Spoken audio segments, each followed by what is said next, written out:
मेरा पहला दिन था और वो पहला ही दिन मेरी जिंदगी का आखिरी दिन बन गया। हाय हाय, इतना सुकून। हम चाहते बांग्लादेश को भारत में मिला सकते थे और तुम और तुम्हारा बाप कुछ नहीं कर पाता। तुम्हारा मुल्क तुम्हें बना के थाल में सजा के दिया है, नाशुक्रे। बिछड़ने वाले में सब कुछ था, बेवफाई ना थी। ब्रेकिंग न्यूज है। तो कैसे हो किटकैट्स? आई होप अच्छी होगी। मैं भी अच्छी हूँ। हमारे प्रधानमंत्री मोदी जी कुछ भी करते हैं तो उनके चाहने वालों के मुंह से तो एक ही चीज निकलती है, वाह मोदी जी वाह, I love you Modi ji. वहीं मैं दूसरी तरफ बात करूँ मोदी जी से जलने वालों की, तो वो हर उड़ता हुआ तीर अपने पिछवाड़े में ले लेते हैं। अच्छा जी, आगे चलते हैं जी। हाँ, तो बात ये है कि अभी हमारे पीएम ने ट्वीट किया, बांग्लादेश में आग लग गई इस ट्वीट के चक्कर में। धुआं तो वहीं से उठता है ना जहां आग लगी। मोदी जी का ट्वीट है जिसने बांग्लादेश में पता नहीं क्यों आग लगा दी, राइट। मोदी जी का सिंपल सा ट्वीट है, देखिए ये ट्वीट है मोदी जी का। अच्छा, ट्वीट बोल क्या रहा है? ये ट्वीट कुछ नहीं है कि ये सिर्फ ये है कि 1971 में हमारे फौजी बड़े बहादुरी से लड़े, हम उनको नमन करते हैं और this day is a tribute to their extraordinary valour and their unshakable spirit. यानी कि इंडियन आर्मी, नेवी और एयरफोर्स जिन्होंने लड़ाई लड़ी थी उनको मोदी जी ने सैल्यूट करा। और उसमें कहीं भी बांग्लादेश का नामो निशान तक नहीं था। लेकिन आखिर औलाद किसकी है? भिखारिस्तान की, निकम्मे, जाहिल, नाकाम पाकिस्तान की। उड़ता हुआ तीर ले लिया। बांग्लादेश में आग लग गई इस ट्वीट के चक्कर में। वाह, मोदी जी से बड़ा मास्टर नहीं है स्ट्रेटेजिक कम्युनिकेशन। बिल्कुल नॉर्मल सी बात है, इन्होंने कोई ऐसी गलत बात नहीं करी। लेकिन इसमें दो तीन चीजें हैं, मैं आपको बताता हूं। सबसे पहले 1971 में 16 दिसंबर को बांग्लादेश बना, ईस्ट पाकिस्तान बांग्लादेश बन गया। पूरे ट्वीट में कहीं पे बांग्लादेश का नाम है ही नहीं। अच्छा, कुछ गलत भी तो नहीं लिखा। ये कह रहे हैं कि भाई हमारे जो बहादुर सिपाही थे हम उनको नमन करते हैं, उनके बलिदान को नमन करते हैं। बस नमन करके मोदी जी का ट्वीट खत्म।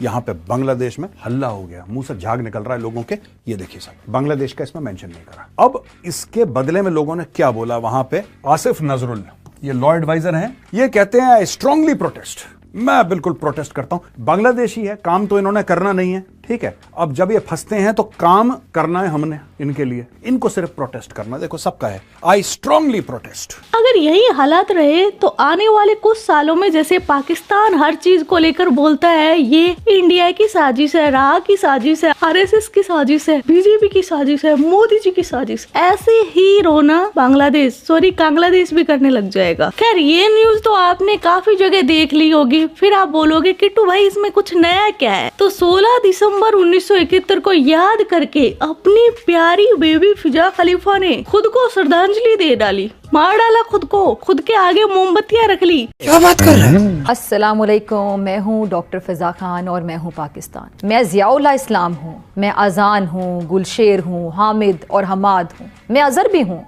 मैं रिजवान भी हूँ, वहाब भी हूँ और वासिफ भी हूँ। मैं अब्दुल्ला हूँ, आदिल हूँ, अरहम हूँ। पहले ही फैसला कर ले कि तू है क्या, कौन है और क्यों है। मैं हूँ इतनी अच्छी, बस नजर ना लगे किसी की। कहते हैं कि वक्त जो होता है वो हर तरह का जो जख्म होता है उसका मरहम होता है और जख्म जो है वो भर जाता है वक्त के साथ साथ। लेकिन 16 दिसंबर 1971 का दर्द पाकिस्तान और फिजा के लिए कम तो नहीं हुआ, बल्कि और हरा और गहरा होता गया। क्यों नहीं कम हो सकी? अरे मेरी रोंदूड़ी फिजा, जरा 16 दिसंबर को अच्छे से तो रोकर बता। आज मेरे पाकिस्तान के लिए एक उदास, अफसुर्दा और तकलीफ दे दिन है। आज 16 दिसंबर है। खुद को ये रेस्ट इन पीस करके मोमबत्ती आगे जला के काहे को बैठी है? इसी रोज 1971 में मशरकी पाकिस्तान हमसे अलग और आज ही के दिन पूरी कौम के माओं के दिल टुकड़े टुकड़े कर दिए। अच्छा, तुम्हारे साथ क्या हुआ था उस दिन? मुझे याद है, उस दिन मैं बहुत खुश थी। क्यों भाई, ताजा ताजा हलाला हुआ था क्या?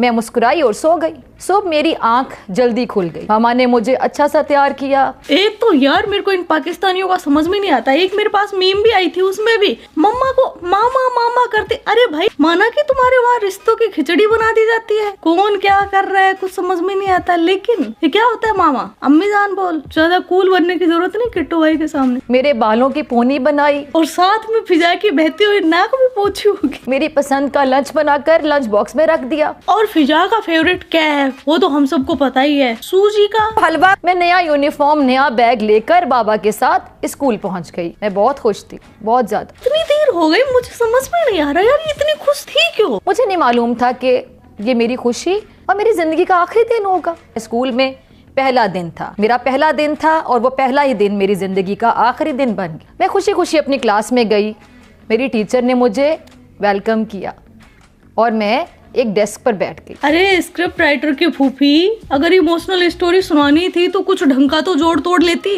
पहली बात तो मुझे ये बता, 16 दिसंबर को कब से एडमिशन होने लगे स्कूल में जो पहला दिन था तेरा? और दूसरी बात, इतना खुश होकर यार पहले दिन कौन जाता है स्कूल में? इसलिए ये ओवर एक्टिंग कम कर और सच बता, रोकर गई थी ना, जबरदस्ती भेजी गई थी ना? स्कूल जाने का मूड नहीं हो रहा था, लेकिन अम्मी मुझे जबरदस्ती स्कूल भेज देती थी कि घर में क्या करना है। अब आए ना लाइन पे। मैं बहुत सारे दोस्त बनाना चाह रही थी। लंच ब्रेक में मैंने एक दोस्त के साथ लंच भी शेयर करना था। हम पक्के दोस्त बनने वाले थे, लेकिन हमारी जो दोस्ती है वो टूट गई, क्योंकि दोस्ती के लिए जिंदा रहना जरूरी होता है। स्कूल में फायरिंग की आवाज आई। मैं डर गई कि ये आवाजें कैसी हैं। टीचर कह रही थी कि स्कूल पर कोई दहशतगर्द हैं जिन्होंने हमला कर दिया। मुझे नहीं पता था कि ये दहशतगर्द क्या होते हैं और ये हमला किसको कहते हैं। कितनी मासूम है ना बेचारी, कुछ पता ही नहीं है। वो तो एक दहशतगर्द अंकल ने अपनी बंदूक मेरी तरफ की तो मैं डर गई। दहशतगर्द अंकल, वाह, मतलब आतंकवादियों को ये हीरो मानते हैं, अंकल, फूफा, मामू सब बना डालते हैं और फिर बोलते हैं कि उन्होंने इनके ऊपर बम बरसाए, गोली बरसाई। नहीं, आतंकवादियों से अगर रिश्ते जोड़ोगे तो बम और गोले ही मिलेंगे, कौन सा अमरूद आएगा। वो बच्चों पर चीख रहे थे, वहाँ खून ही खून फैल गया। मैंने दहशतगर्द अंकल से कहा कि अंकल आप ऐसा क्यों कर रहे हैं? हमने तो कभी किसी के साथ कुछ बुरा नहीं किया, कुछ गलत नहीं किया। कितने अमन पसंद लोग हैं ना ये। लेकिन उन्होंने मुझे भी गोलियां मार दी। नहीं, कह दो कि ये झूठ है। फिजा खलीफा, तेरे खित्ते को मेरे अलावा कोई नहीं पढ़ा। मुझे नहीं मालूम था ये अजियत गोली की है जो मुझे लग चुकी थी। आ गया स्वाद फिर। उस वक्त मुझे बहुत दर्द हुआ। मैंने मामा पापा को आवाजें भी दी, लेकिन फिर आवाजें देते देते मैं उसी फर्श पर गिर गई। फजा में बारूद और खून फैलता हुआ दिखाई दे रहा था। रहे हम भी नहीं और बचे वो भी नहीं। अब मैं यहाँ अल्लाह मियाँ के पास हूँ और मैं बहुत खुश हूँ। यार मैंने पहली बार कोई बंदा देखा है स्कूल जाते टाइम खुश है, सोते टाइम खुश है, इवन मरने के बाद भी खुश है। ये क्या बोलूं यार, मैं इस वक्त खुदी मरने के बाद इतना खुश क्यों? लेकिन एक सेकंड, ओ भूल गया, फिजा खलीफा की तो असल जिंदगी मरने के बाद शुरू होती है। Sorry, my mistake. दौड़कर नबी पाक सल्लल्लाहु अलैहि वसल्लम का दामन पकड़ेंगे और उन सफाक कातिलों की जानिब इशारा करके दुहाई देंगे। कैसे? हाय हाय। मुझे ब्रेक पे जाना है, ब्रेक से वापसी पे बात करेंगे सकूते ढाका के हवाले। ओके। मुझे लगता है कि मैं किसी से नफरत नहीं कर सकती। सो चूहे खाकर बिल्ली हज को चली, ये इसके लिए ही बना है। नहीं, तुम्हारी नफरत याद करवाऊं या अपने आप ही याद कर लोगी? कि साहब जी गलती हो गई, माफ कर दें, मैं मस्कीन औरत हूँ। खैर ये सब छोड़ो यार, मरने के बाद फिजा खलीफा का हुआ क्या, उस पर फोकस करते हैं। मैंने बैठकर बकायदा अल्लाह ताला से बात की कि अल्लाह ताला मैं 72 उरों पर राज करना चाहती है। अब यकीन जाने कि ये इतना मुश्किल काम था, बहुत मुश्किल काम था, ये बड़ा मुश्किल अमल होता। लेकिन 72 हुरों की मुखिया बनने के बाद तो यकीन जाने आप बहुत सुकून में आ जाओ।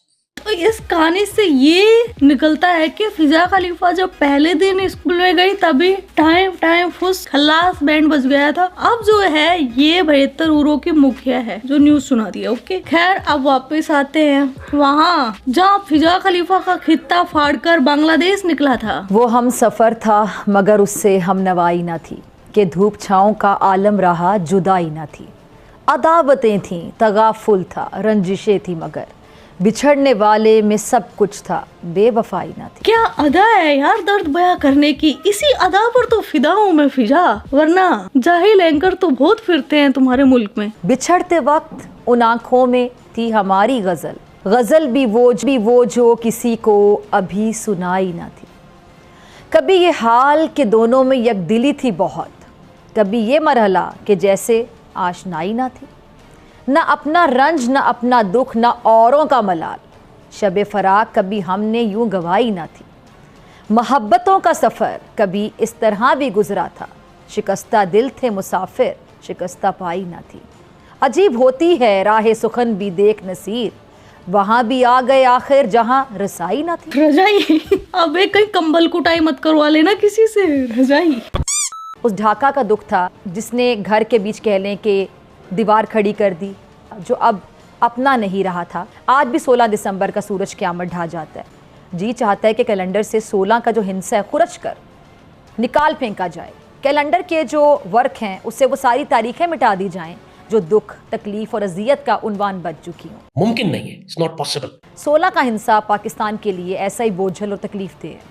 ये वो दिन है जब एक भाई दूसरे भाई से जुदा हुआ। अरे भाई भाई नहीं हो, फिजा खलीफा तुम्हारा खित्ता यानी बिल फाड़ कर और फिर निकलवाया था बांग्लादेश को। तुम्हारे भी अब्बू भारत ने निकाला था और उन सपोलों के तो इस हिसाब से हम दादाजी हुए। कैसे? हर बाप का एक बाप होता है और उसे कहते हैं दादाजी। दुनिया की सबसे बड़ी इस्लामी ममलिकत दो लख्त हुई और मशरकी पाकिस्तान बांग्लादेश बना और मगरबी पाकिस्तान पाकिस्तान करार पाया।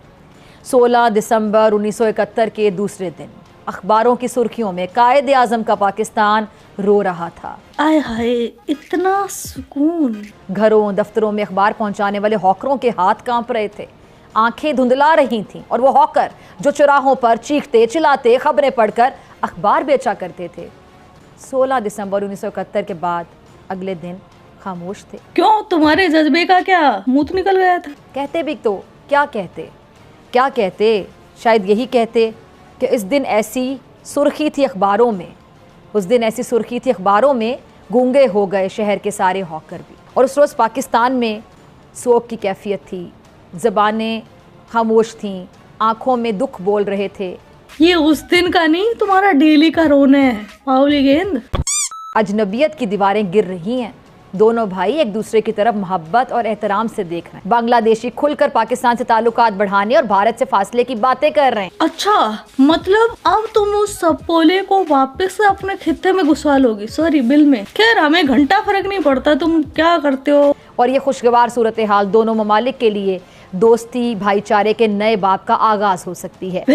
बाप पे बाप, बाप पे बाप, बाप पे बाप, कितने नए बाप बना लेते हो तुम। खैर बाप से याद आया यार, ये एक पॉइंट रह गया था। बांग्लादेश को है ना, पाकिस्तान ने पहले मान लिया था कि बांग्लादेश एक देश है, लेकिन इनके सोतेले अब्बू चाइना ने बाद में माना। ये मुझे हमेशा हिस्ट्री में सबसे फनी बात लगती है। पाकिस्तान ने फरवरी 1974 को मान लिया था कि बांग्लादेश एक कंट्री है, मगर चाइना ने अगस्त तक ये बात नहीं मानी, अगस्त 1975 तक ये बात नहीं मानी कि अब बांग्लादेश एक अलग देश बन चुका है। वाह, अब्बू हो तो ऐसा बहन के आंख, नहीं तो काफी सारे फिरते हैं इनके अब्बू तो ये था आज का वीडियो। वैसे तो मुझे इस लाइन में काम करते हुए 2-2.5 साल हो गए, लेकिन फिजा खलीफा में इतनी तकलीफ 16 दिसंबर को लेकर कभी नहीं देखी। पहली बार इसका दर्द छलका है और इसकी वजह क्या है? मुझे लगता है ये बेचारी रोना चाह रही है। इसके मैंने कुछ वीडियो देखे, इसमें ये डिप्रेशन का शिकार है और ये रो किसे रही है? अपने आशिक को ना कि बांग्लादेश को। खैर किसी भी रो रही हो, मजा तो है। तो आज का वीडियो बस इतना ही। आपके क्या थॉट्स है इस वीडियो के बारे में वो कमेंट सेक्शन में बता देना। आप अपना ख्याल रखना। जय हिंद, वंदे मातरम, भारत माता की जय। यो यो